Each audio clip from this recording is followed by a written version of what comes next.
Hi students, this is Nitya Priya. Even today we are going to see the fifth memory management technique, which is demand paged memory management technique.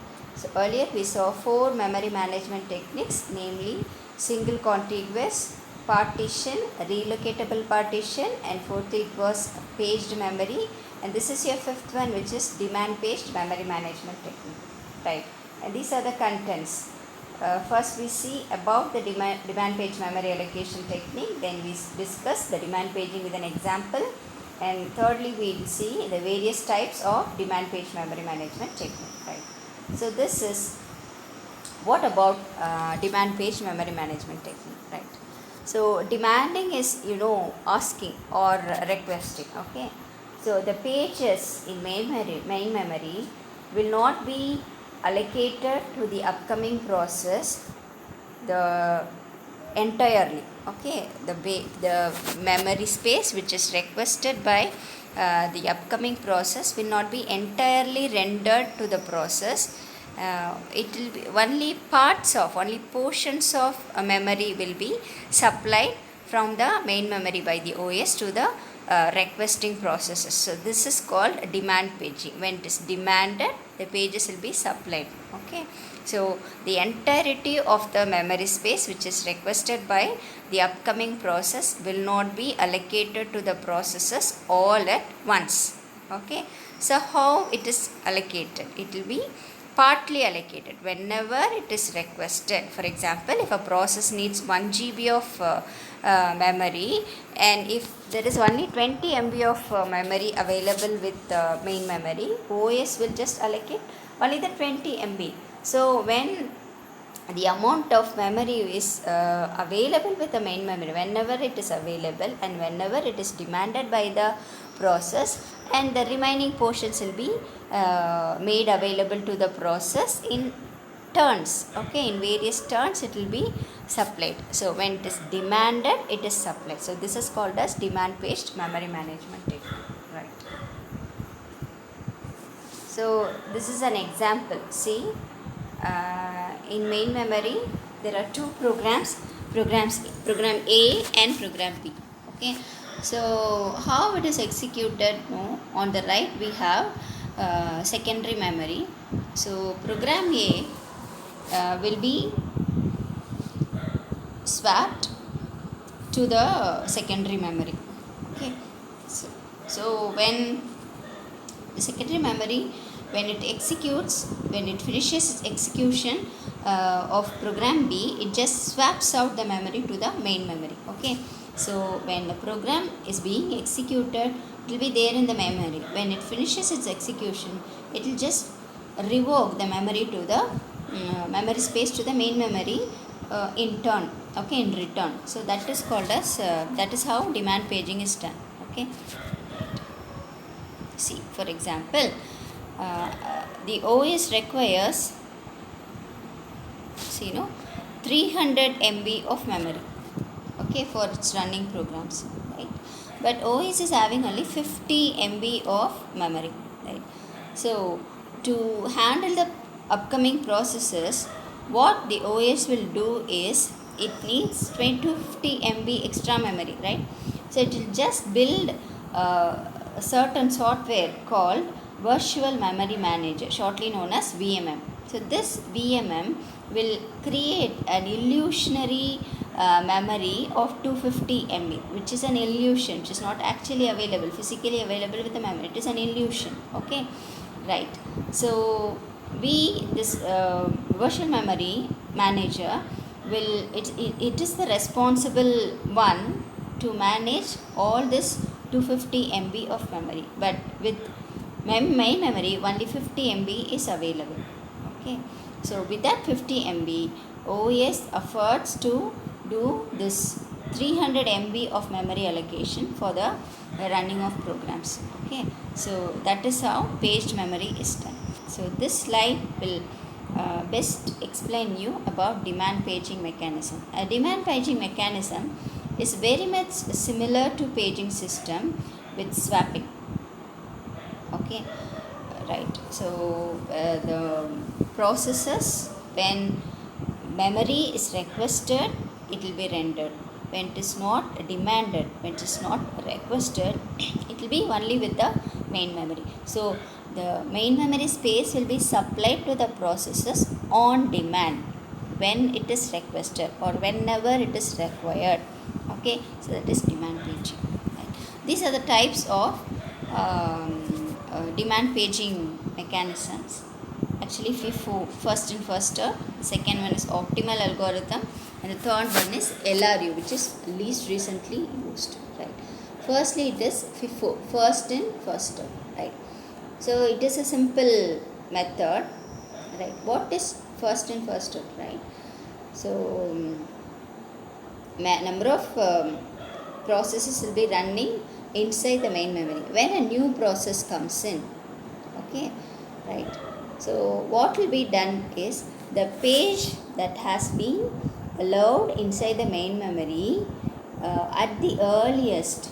Okay, the page that has been inside the main memory for longest time will be removed the first. I hope you understand. The process which has entered into the main memory, the first will be removed. Okay, so that is called first in first out. So what happens? The process that has entered into the main memory secondly will be replaced the second, will be removed the second. Okay, so in which order it has entered into the main memory, the same order it will be removed. Right, so that is called as FIFO, first in first out, and this is optimal algorithm.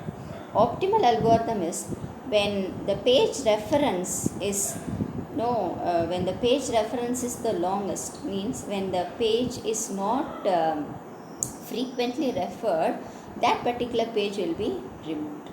Okay, so this is called as optimal algorithm, right? And this is LRU. LRU is least recently used. That is the page that is not being used very often. That is the page which is very least recently used. It is called that page will be removed the first. Okay, so that is called as LRU, page replacement algorithm. That is, I'll explain you when a process comes and it needs some amount of main memory, right? And if the main memory is not, the memory space is not available with the main memory, and the main memory, what it has to do, it has to remove some process, it has to expel an executing process in it outside the main memory. So the newly coming process will be accommodated, right? So which process will be expelled, right? So the processes will be divided into pages, that we know, right? So which page will be expelled or which page will be removed? Okay, the page that is least recently referred. Okay, so that will be removed in least recently used algorithm. Right. So the page which has not been used for the longest time in the main memory is the first one to be removed according to LRU. So it does this, the count. Okay, so how many times it is referred. Okay, the count is just it is counted by a counter. Okay, and it is also called aging register, which specifies the age and how much associated pages is referred, right? So the aging register is responsible for computing the reference of pages. Okay, when the number is less, that particular page is about to be removed according to LRU. And these are the advantages, and we have come to the last portion of this presentation, advantages and disadvantages of this demand page. Remember, demand page memory management techniques will also be called as virtual memory. Virtual is illusionary memory. Okay, that is what they are in demand paging, right? Actual memory space will be very less.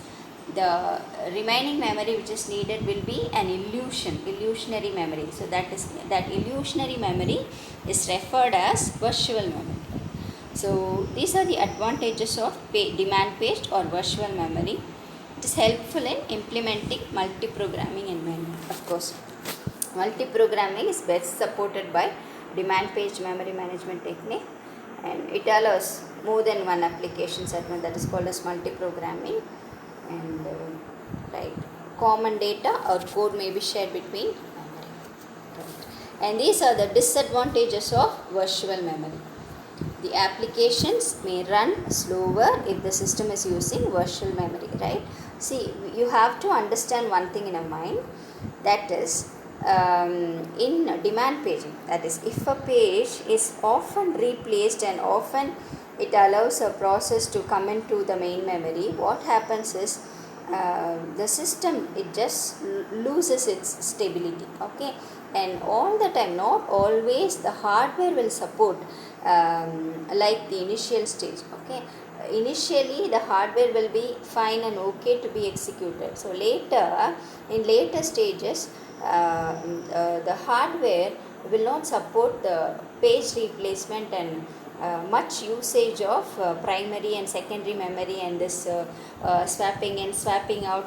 So all these things the hardware will not support always. So hardware supportivity will be very less. If the hardware is not supporting, it will not come true. The page replacement will not come true. So that is another disadvantage. And it doesn't offer the same performance as RAM. RAM, it is random access memory.